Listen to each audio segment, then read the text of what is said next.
जो right angle triangle है यानी कि समकोण त्रिभुज है, उसमें एक गुण पाया जाता है जिस पर एक प्रमेय बनी हुई है। उस प्रमेय का नाम है पाइथागोरस थ्योरम या पाइथागोरस प्रमेय। लगभग 800 ईसा पूर्व अपने भारत के ही जो है एक बहुत बड़े दार्शनिक और गणितज्ञ थे जिनका नाम था बौधायन। तो बौधायन ने पहले इस बात को जाना था जो इसमें गुण था समकोण त्रिभुज में। उसके बाद जो है पाइथागोरस जी ने इसको पेटेंट कराया। तो दोनों लोगों का नाम हमको जानना चाहिए, बौधायन, पाइथागोरस। प्रमेय के बारे में हम लोग जानेंगे क्या होती है ये प्रमेय और किस तरीके से समकोण त्रिभुज में ये काम करती है। फिर उसके बाद हम ये भी जानेंगे कि पाइथागोरियन त्रिक क्या है या पाइथागोरियन ट्रिपलेट क्या है, उसको भी जानेंगे। तो आइए देखते हैं। सबसे पहले तो हम एक बनाते हैं समकोण त्रिभुज। ऐसा त्रिभुज, त्रिभुज तो जानते ही हो, कितनी भुजाएं होती हैं? 3 भुजाएं होती, वेरी गुड। और 3 शीर्ष भी होते हैं, 3 कोण भी होते हैं, इसीलिए त्रिभुज को त्रिकोण भी कहा जाता है ना। यहां पर एक त्रिभुज मैंने आपके सामने बनाया हुआ है। ये त्रिभुज समकोण त्रिभुज कहलाएगा क्योंकि इसका एक कोण कितने अंश का है? 90 अंश का है। समकोण त्रिभुज जो होगा, मान लीजिए इसका नाम रख देते हैं, इस शीर्ष का नाम ए है, इसका नाम बी है और इसका नाम सी है। तो ये वाली जो भुजा है और ये जो भुजा है और ये, इन तीनों के अलग अलग नाम दिए गए हैं। तो पहले नाम हम लोग इनके जान लेते हैं। ये बिल्कुल नीचे है ना, ये वाली। समझो कि त्रिभुज इसी पे खड़ा हुआ है। दीवार हमारी जो खड़ी होती है वो नींव पर खड़ी होती है, तो समझ लो ये नींव है, बेस है। क्या है? बेस, आधार है। आधार मतलब नींव। तो इस भुजा को कहा जाता है आधार। क्या कहते हैं? आधार। ये आधार है। इंग्लिश में इसी को कहते हैं बेस। क्या कहते हैं? बेस। नाम समझ गए?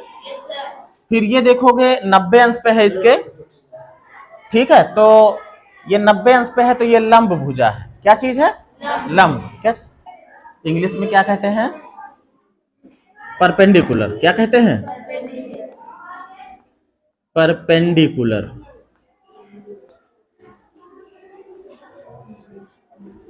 ठीक। और ये जो सबसे लंबी वाली भुजा है, तिरछी तिरछी है, इसे कर्ण बोलते हैं। क्या बोलते हैं? कर्ण। इंग्लिश में कहते हैं हाइपोटेनस।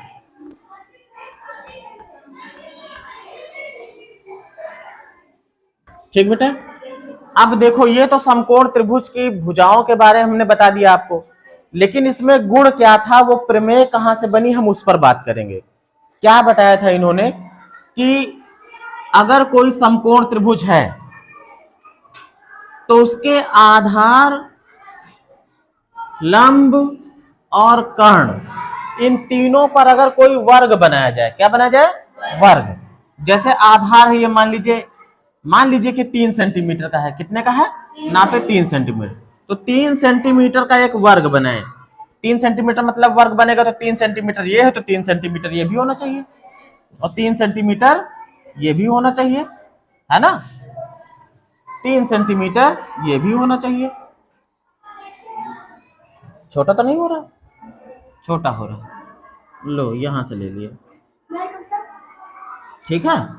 अब ये हो गया आधार पर बना हुआ वर्ग। ये हमने क्या बना दिया? वर्ग। कितने का मान लेते हैं? मान लेते हैं 3 सेंटीमीटर का। कितने का?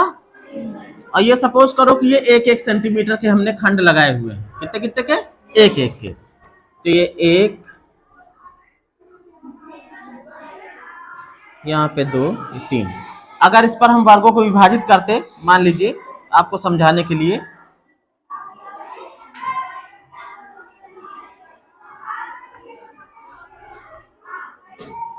ऐसा बना, तो ये एक वर्ग बन गया है।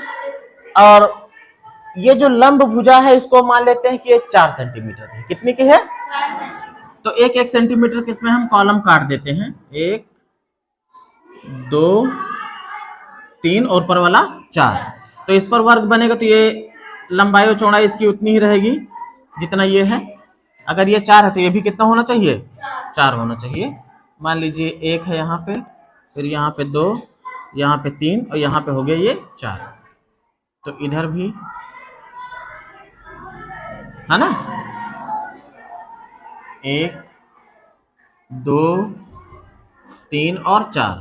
फिर इस वर्ग को हमने कर दिया पूरा। और इसी तरीके से बांट देते हैं इसको भी, ताकि आपको दिखे कि हाँ सचमुच में बराबर हो रहे हैं कि नहीं हो रहे हैं। ये मैं क्यों खाने खाने बना रहा हूं, इसका भी एक उद्देश्य है। ये ठीक। अभी आधार और लंब पर हमने जो है वर्ग बना दिए हैं। अब बारी है किसकी, कर्ण की। अगर ये 3 है, कितना है, 3 सेंटीमीटर का है मान लीजिए, और ये 4 है, ये कितना है, 4 सेंटीमीटर का, तो प्रमेय बताती है कि 100% ये 5 ही होगा। कैसे होता है, ठीक है, पहले हम वर्ग ही बनाते हैं। तो इसका वर्ग बनेगा इधर को, है ना, कहां तक जाएगा, इतनी लंबाई है, यहां तक जाएगा लगभग, है ना।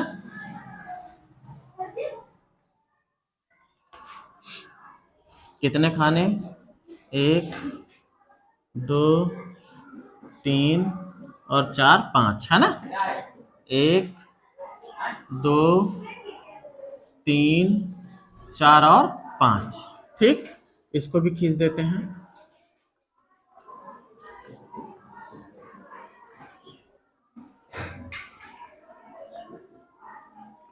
अब थोड़ा सा कम ज्यादा होगा तो समझ लेना, ठीक है।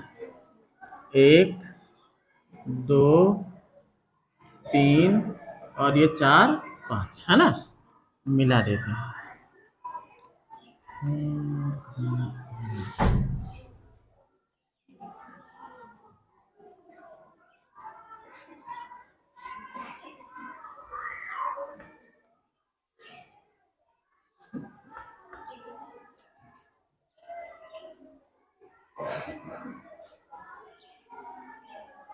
जी, इस तरीके से हमने ये बना लिया है कि इसके आधार पर एक वर्ग बन गया है, और लंब पर बन गया है, और कर्ण पर भी जितनी इसकी भुजा थी उतनी ही लंबाई का वर्ग है।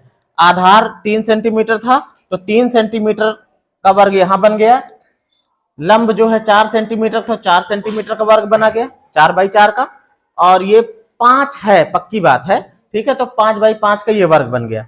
प्रमेय ये कहती थी कि कर्ण पर जो वर्ग बना हुआ है, किस पर, कर्ण पर, कर्ण पर जो वर्ग बना है, मतलब कर्ण का वर्ग हुआ है, जो कर्ण का क्या हुआ है, वर्ग, तो कर्ण का वर्ग जो होगा वो बराबर होगा किसके, जो लंब है, ये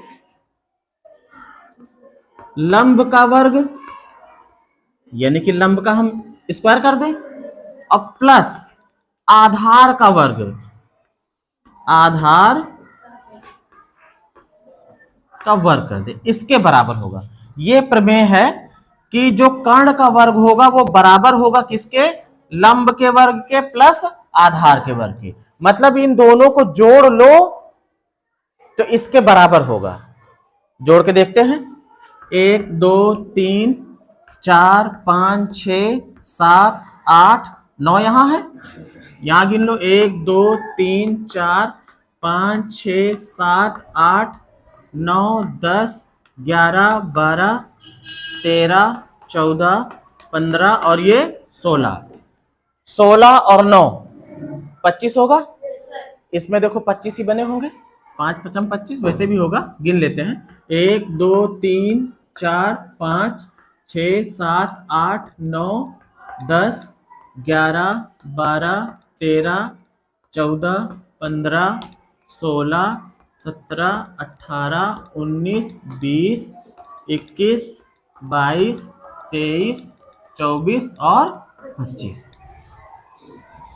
है ना। मतलब लंब पर जितने वर्ग बने हैं और प्लस आधार पर जितने बने हैं, इनको देखो दोनों को जोड़ा गया, इसके बराबर आया।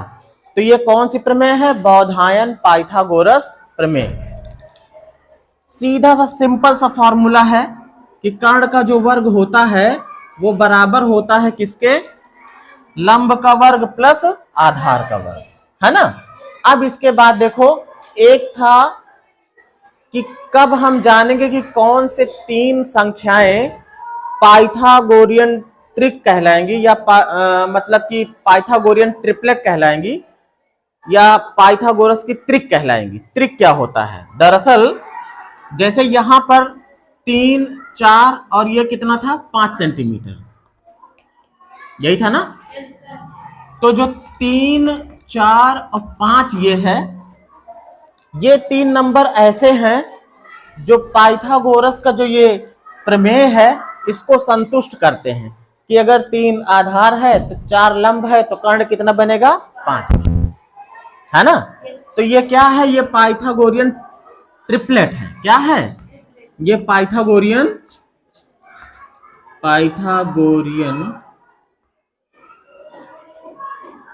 ट्रिपलेट है ये, या पाइथागोरस की त्रिक है। ठीक है। और ये त्रिक जो है कैसे ज्ञात की जाती है वो हमको पता करना। ऐसे तो हम कोई नंबर ले नहीं सकते कि 6, 7, 8 ले लें, 9, 10, 11 ले लें, उसमें पाइथागोरस की त्रिक लगेगी नहीं। तो निकालने का फॉर्मूला है। फॉर्मूला क्या है? n² - 1 एक भुजा के लिए है, 2n दूसरी भुजा के लिए है और n² + 1 तीसरी भुजा के लिए है। अगर हम n की जगह पे मान लीजिए हम इस वाले को निकालना चाह रहे हैं जिसपे अभी हमने ये पाइथागोरस के प्रमेय बनाई थी, इसी को निकालना चाह रहे हैं अपने इस पाइथागोरियन त्रिक वाले फार्मूले से, तो सबसे छोटी भुजा को ये बताएगा, उससे बड़ी भुजा ये बताएगा और सबसे बड़ी भुजा ये बताएगा। मतलब लंब और आधार तो ये दोनों हो सकते हैं, लेकिन ये वाला सबसे बड़ी भुजा होगा, ये कर्ण ही होगा, इसके अलावा दूसरा नहीं हो सकता, है ना। तो मान लीजिए सबसे छोटी भुजा इसको लेते हैं 3 को। किसको? 3 लिखेंगे तो ये 4, 5 आएगा। ठीक, चलिए देखते हैं 3 कैसे मिलेगा। n बराबर कितना रखें? 2 रखें तो 2 दूना 4 - 1 3 मिल जाएगा। n बराबर 2 रखने से मिलेगा ना, है ना। चलो n बराबर 2 रखते हैं। n बराबर 2 रखेंगे तो यहाँ 2 का स्क्वायर होगा -1, यहाँ 2 गुणे n मतलब कि 2, है ना। यहाँ 2 का स्क्वायर + 1, तो जब 2 का स्क्वायर करोगे तो 2 × 2 = 4 - 1, है ना। यहाँ 2 दूना 4, यहाँ 2 दूना 4 और +1, है ना, ये बनेगा ना। 4 में से 1 गया 3, ये तो 4 हो ही गया है और 4 और 1 5। देखो ये वाला मिला ना। ये कब मिला? जब n बराबर हमने 2 रखा। n बराबर अगर 3 रखते, क्या रखते? तब देखो यहाँ पे रखते तो क्या होता? 3 का स्क्वायर -1, फिर 3, सॉरी पहले 2 को लिखेंगे। 2 जहां पे कोई निशान ना हो समझो गुणे के निशान है, या यूं समझो ब्रैकेट लगा रहे हैं। 3 रखना है, फिर यहाँ पे है 3 का स्क्वायर + 1। देखो नई ट्रिपलेट मिलेगी। 3 का स्क्वायर कितना हो जाएगा? 9, 3 × 3 = 9, -1, फिर ये 3 दूनी 6, ये कितना 3 × 3 = 9 और +1, है ना। ये कितना मिलेगा? 8, ये 6 और ये कितना 10। ये भी एक पाइथागोरियन ट्रिपलेट है। कैसे होगी? आगे साबित भी कर सकते हो। जैसे इस वाले को तो साबित इस तरीके से कर दिया, फार्मूले से भी कर सकते हो। जैसे कर्ण कितना था? 5 था, 5 का स्क्वायर बराबर लंब कितना था? 4 था, 4 का स्क्वायर प्लस आधार कितना था? 3, 3 का स्क्वायर, है ना। 5 का स्क्वायर कितना? 25 होगा, बराबर 4 का स्क्वायर 16 और प्लस 3 का स्क्वायर 9। 25 बराबर 16 9 कितना? 25 हो गया ना बराबर। इसी तरीके से अगर इस वाले को भी सेटिस्फाइड करना चाहते हो, चाहे इसको लंब मान लो चाहे इसको मान लो, ठीक है, ये दोनों इंटरचेंज हो सकती है ना, लेकिन कर्ण नहीं बदलता है। तो अगर मान लीजिए हम 10 का स्क्वायर, कर्ण है ना इधर, तो 10 का स्क्वायर बराबर आधार कितना है? 8 है, 8 का स्क्वायर और प्लस वो कितना? 6 का स्क्वायर, ये 10 × 100 हो जाएगा। ये 8 × 8 = 64 और ये 6 × 6 = 36। 64 और 36 जोड़ो कितना आ जाएगा? 100। इधर भी क्या? 100। इसका मतलब कि हमारी पाइथागोरियन त्रिक जो ये निकल कर आया है ये बिल्कुल सही है। किसी भी संख्या के लिए आप इससे चेक कर सकते हो, अगर कोई दो आपको दी हुई हो तो तीसरी भी मिल सकती है ना। तो ये हो गई पाइथागोरियन त्रिक के लिए। और ये पाइथागोरस की प्रमेय थी कि कर्ण पर बना वर्ग जो होता है वो लंब के वर्ग और प्लस आधार के वर्ग के बराबर होता है। मतलब लंब का स्क्वायर और प्लस आधार का स्क्वायर, लंब और आधार के वर्ग को जोड़ लिया जाए तो बराबर होगा कर्ण के वर्ग के। लंब और आधार का वर्ग किया जाए, वर्ग करके जोड़ लिया जाए तो बराबर किसके होगा? कर्ण के वर्ग के, है ना। कई बार ऐसे निकालने को आ जाता है कि आपसे कहा जाएगा कर्ण का स्क्वायर नहीं, कर्ण निकालो, केवल क्या निकालो? कर्ण। तो यही फार्मूला थोड़ा सा बदल दिया जाता है। कर्ण बराबर क्या हो जाएगा? इधर जो ये वर्ग है उधर जाएगा तो वर्गमूल बन जाएगा, है ना। उल्टा संबंध, इधर जो जोड़ तो उधर घटाना, इधर गुणा तो उधर भाग, इधर घटाना तो उधर जोड़। तो इधर जो वर्ग है वर्ग का विपरीत वर्गमूल होता है। तो कर्ण अगर निकालना है तो इधर का वर्ग उधर वर्गमूल बन जाएगा। या यूं समझो कि दोनों पक्षों का हमने वर्गमूल ले लिया, तो इधर वर्गमूल लगा देना। और क्या है यहाँ पे? लंब का स्क्वायर और प्लस आधार का स्क्वायर।